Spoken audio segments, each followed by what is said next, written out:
ధరలో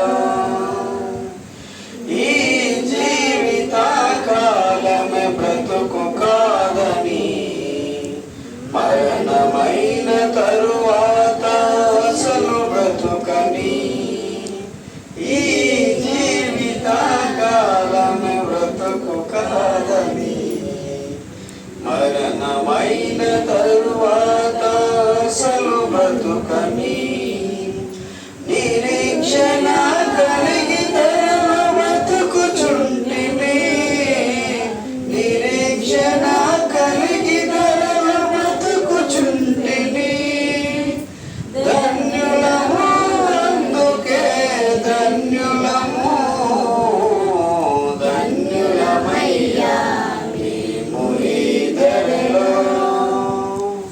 యేసును మేము కలిగినందున ధన్యులమయ్యా మేము ఈ ధరలో. మంచిది, మీ అందరి వందనాలు.